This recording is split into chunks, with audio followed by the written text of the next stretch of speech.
ওসমান হাদি এতটা আল্লাহর মাকবুল বান্দা হবে, এত জানাজা কোন আলেমের নসিবে হয় নাই বাংলাদেশে, অতীতের কোন প্রেসিডেন্টের কপালে হয় নাই। ঠিক না ঠিক? খালি মানুষ আর মানুষ আর মানুষ। আল্লাহু আকবার, আল্লাহু আকবার। আল্লাহ কিভাবে আমাদের এই বাংলাদেশি তরুণদেরকে কবুল করেছেন, আলহামদুলিল্লাহ। দেখতে থাকো না ইনশাআল্লাহ কি অবস্থাটা হয়। আজকে ঢাকার যে মানিক মিয়া অ্যাভিনিউ, গোটা সংসদ চত্বর, সেই শাহবাগ ইত্যাদি, এগুলি কার দখলে? যারা আল্লাহর বান্দীদের সেভ করবে, হেফাজত করবে, তাদের দখলে। ঠিক নয় কি?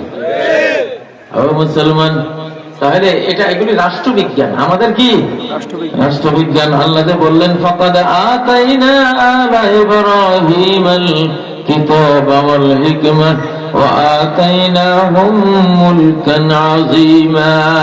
ইব্রাহিম ফ্যামিলিকে আমি কোরআন দিয়েছি, হাদিস দিয়েছি, তাদেরকে বিশাল সাম্রাজ্য দিয়েছি। কারণ ইব্রাহিম ফ্যামিলি, নবী ফ্যামিলি, তারাই পর্দা শিখিয়েছে। নারীদেরকে সেফ রাখার যেই শালীন ড্রেস পরাবার যে সিস্টেম, এটা এই ফ্যামিলি থেকে এসেছে। ঠিক নয় কি? এখন মুলকে আজিম যে আল্লাহ দিয়েছেন সূরা নিসার 54 নম্বর আয়াতে বলেছেন, এটা সূরা নিসার আয়াত। সাম্রাজ্য কোরআনে সূরা নূরের মধ্যে সাম্রাজ্য দেওয়ার ওয়াদা আছে, সূরা নিসার মধ্যে সাম্রাজ্যের ওয়াদা আছে। সব নারীর সূরা, সব নারী সংক্রান্ত মাসালা মাসাইলে সূরা। ও ভাইরা, এটা প্রসঙ্গত কথা ছিল আপনাদেরকে একটা, আগামী বিশ্ব যেহেতু আপনারা চালাবেন ইনশাআল্লাহ, আমাদের যুবকরা চালাবেন ইনশাআল্লাহ। আমরা বুড়ারা এখন ম্যানুয়াল, আর তরুণরা হলো ডিজিটাল। ঠিক না? ম্যানুয়াল গাড়ির এই যে কি না, এটা গিয়ার, এটা গিয়ার ঘুরেতে ঘুরেতে তো দুনিয়ার ঘাটলি। এই জন্য ম্যানুয়াল গিয়ারের গাড়ি খুব নাই এখন বলা চলে। ঠিক না? প্রাইভেট কার বলেন, তারপরে জিপ বলেন, উন্নত মানের বাস, এগুলি সব এখন অটো গিয়ার। ঠিক না? আমরা বুড়ারা যারা আছি, আমরা ম্যানুয়াল, ভাই ম্যানুয়াল দিয়ে চলতো না। আমরা আছি তো মতো লোক, বাট আমরা ম্যানুয়াল। তো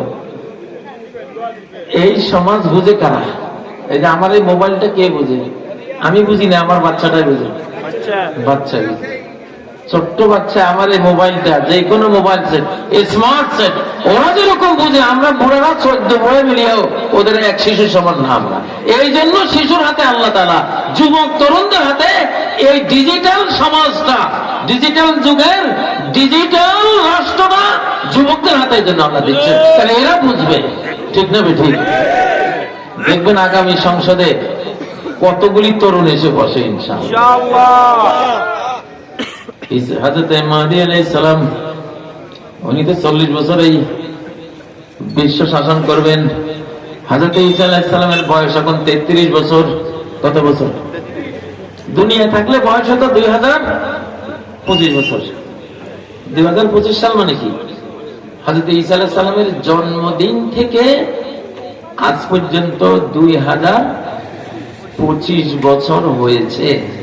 কারণ ইংরেজি সনটার গণনা ঈসা আলাইহিস সালামের জন্মদিন থেকে শুরু, বুঝেন না?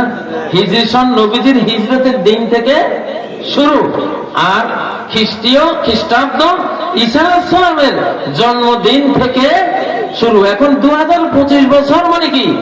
কিসের 2025? এই ঈসা আলাইহিস সালামের বয়স এখন 2025। 2025, এটা তো একটা জিনিসের হিসাব দিতেছি আমি, যে এখন 2025 বছর। কিসের 2025? কার? ঈসা আলাইহিস সালাম। তিনি পৃথিবীতে থাকলে বয়স হয়তো কত, কিন্তু চলে গেছেন কোথায়? আসমানে। ওখানে বয়স বাড়েও না কমেও না। যে 33 বছর বয়সে গেছে, ওই 33-এ রয়ে গেছে তরুণ। সে তাগড়া তরুণ অবস্থায় এসে 45 বছর বিশ্ব শাসন করবে। সুবহানাল্লাহ। যুবক, উনিও তো যুবক। তাহলে যুবকদের শতাব্দী। কার শতাব্দী? যুবকদের শতাব্দী। আর এত যুবক বাংলাদেশ পৃথিবীর মনে হয় কোন দেশে এত যুবক। এই 20 কোটির মধ্যে যত যুবক, প্রায় 35% আমাদের তরুণ। কোন জনসংখ্যা আপনি পাবেন না। এটা কাকতালীয় না, আল্লাহর পরিকল্পিত। আল্লাহ যুবকদের বেশি ভালোবাসেন। কুলুবুল ইবাদি বাইনা আসবাইনি মিন আসাবির রহমান। রহমান তিনি যখন দেখলেন সামাজিক যোগাযোগ মাধ্যম দিয়ে আমার যুবকদেরকে নিয়ে যাচ্ছে, টিভি দিয়ে আমার যুবকদেরকে মিসগাইড করে দিচ্ছে, ইউটিউব দিয়ে আমার তরুণ বান্দিগুলিরে নিয়ে যাচ্ছে, আল্লাহ তাআলা এক কাউন্টার দিলেন, তোদের ফেসবুক আছে, ইউটিউব আছে, টেলিভিশন আছে, তোদের রেডিও আছে, তোদের প্রিন্টিং মিডিয়া আছে, ইলেকট্রনিক মিডিয়া আছে, কত কিছু আছে। আমার আল্লাহর এগুলি কিচ্ছু লাগবে না। আমার দুই আঙ্গুলের মাঝখানে তো সব হৃদয়গুলি, রূহগুলি খালি ঘুরাই দেব, একটু আমার ইসলামের দিকে খালি ঘুরাই দেব। ইউকাল্লিবুহা কাইফা ইয়াশা। সুবহানাল্লাহ। আমি আমাদের টিকটক প্রজন্ম নিয়ে খুব টেনশন করতাম যে আরে এগুলি তো কি করবে, এগুলি তো দিনও বুঝে না দুনিয়াও বুঝে না, এগুলি দিয়ে কি হবে। নেতারা বাসাতেই বেলায় এরা কেউ বাইরে হয় না, এরা আছে এদের মোবাইল লেগে। খুব টেনশনে ছিলাম। আল্লাহ কয় রাখ, দেখবি আমি কি করি। আল্লাহু আকবার। খালি এক রেজাকার কইছিল, এক শব্দে এক চোখের ফলকে দেখলাম কি হইল কি রে ভাই। খালি রেজাকার কইছিল, ঠিক না বেটি? হ্যাঁ, রেজাকার জয় বাংলা হয়ে গেছে। আল্লাহর কি কৌশল দেখেন। জয় বাংলা মানে তো একটা বিজয়, একটা বিজয়, কিন্তু জয় বাংলার অর্থ হয়ে গেছে এখন উল্টা। জয় বাংলা মানে ধ্বংস, ধ্বংস। অমুক জয় বাংলা হয়ে গেছে মানে ধ্বংস হয়ে গেছে, ঠিক না ঠিক? হ্যাঁ, আল্লাহ কি না পারেন।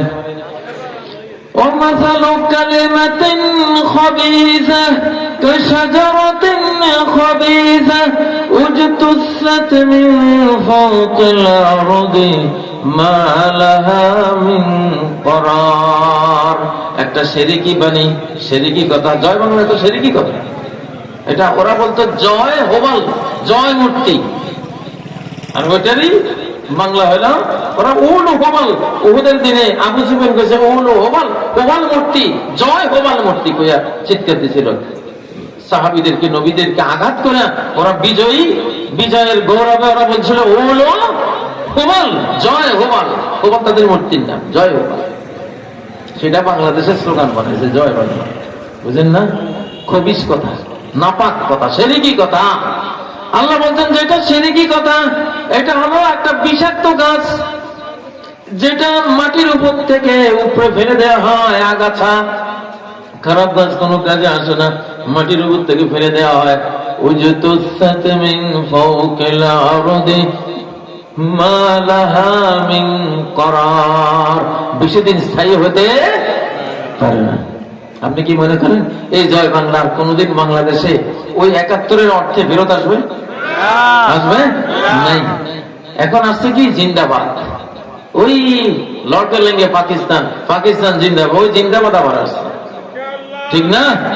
গোলামি না আজাদি, আজাদি আজাদি। দেখেন, ইনকিলাব জিন্দাবাদ, আরবি শব্দ, মুসলিম শব্দগুলি আসতেছে। এগুলি আগামী কিয়ামত পর্যন্ত এগুলি থাকবে ইনশাআল্লাহ।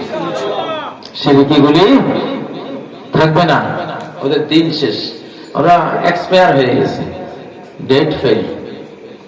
ডেট ফেল রাজনীতি করে বাংলাদেশে কোনো লাভ নেই। 2024-এর 5ই আগস্ট এগুলি ডেট ফেল হয়ে গেছে। ভাইয়েরা, এখন আল্লাহর দিকে আসুন। শয়তানের যুগ শেষ, শয়তানের প্রতিপত্তির যুগ শেষ। কারণ শয়তানের শতাব্দী শেষ, এখন রহমানের শতাব্দী শুরু হলো। কার শতাব্দী? রহমানের শতাব্দী শুরু হলো। না হলে আমাদের যুবক শক্তি সমাজ ভাঙ্গে আর গড়ে যে যুব শক্তি এত আল্লাহওয়ালা হবে, তাদের একজন যুবক ওসমান হাদি এতটা আল্লাহর মাকবুল বান্দা হবে, এত জানাজা কোন আলেমের নসিবে হয় নাই বাংলাদেশে। অতীতের কোন প্রেসিডেন্টের কপালে হয় নাই, ঠিক না ঠিক? খালি মানুষ আর মানুষ আর মানুষ। আল্লাহু আকবার, আল্লাহু আকবার। আল্লাহ কিভাবে আমাদের এই বাংলাদেশি তরুণদেরকে কবুল করেছেন, আলহামদুলিল্লাহ। আল্লাহ আকাশ থেকে গাইড করতেছেন এদের।